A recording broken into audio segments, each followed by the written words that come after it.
Welcome back to Quick Questions for Lent. We're answering your questions a couple of days a week during the Lenten season. We're going to start with Pastor Ashley.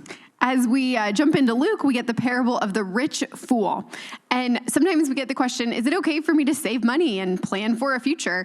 And the answer is yes. There's a difference between being faithful and being foolish. So it's not a bad thing to save money and make good investments and steward what God has given us well. And there's a line there between coveting and hoarding those things that I think Jesus is pointing out. Also in Luke chapter 12 is the idea of blasphemy of the Holy Spirit.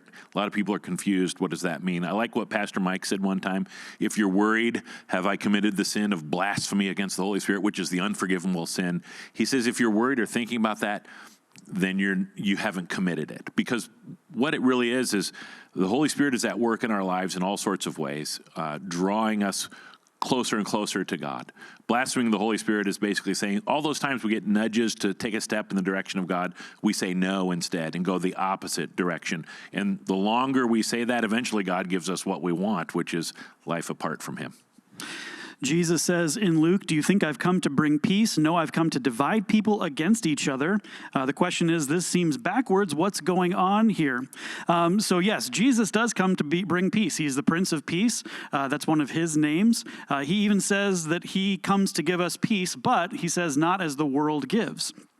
The peace that God gives comes from putting him above everything else, any other relationship, any other possession, any part of our lives. If Jesus is the most important part of our lives, that is where peace comes from. And sometimes that will cause earthly relationships to be strained. And so Jesus wants us to place him as our highest priority.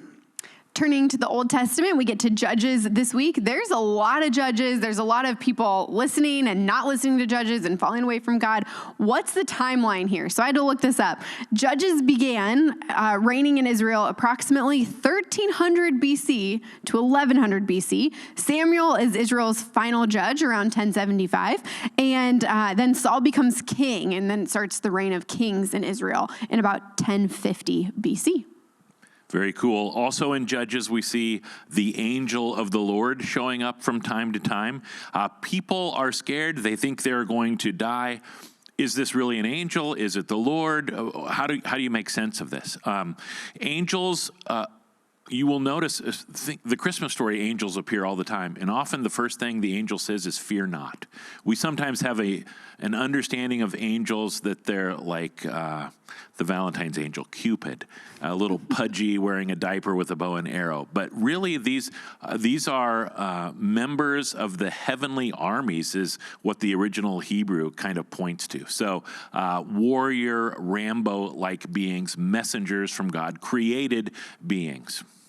And then finally from Judges, Gideon, a hero of the Bible, does seem to test God a couple of times. And I thought we're not supposed to do that. So what's up with Gideon testing God? There are a couple of different ways that we could test God. One is to say something like conditional testing. If I do this, God, will you do that? Or God, I will only do this if you do that.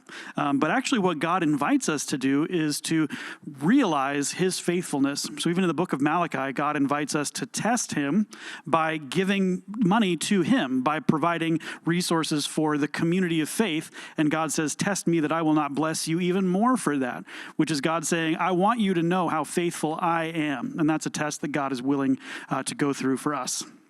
That's it. We'll see you next time. That was easy.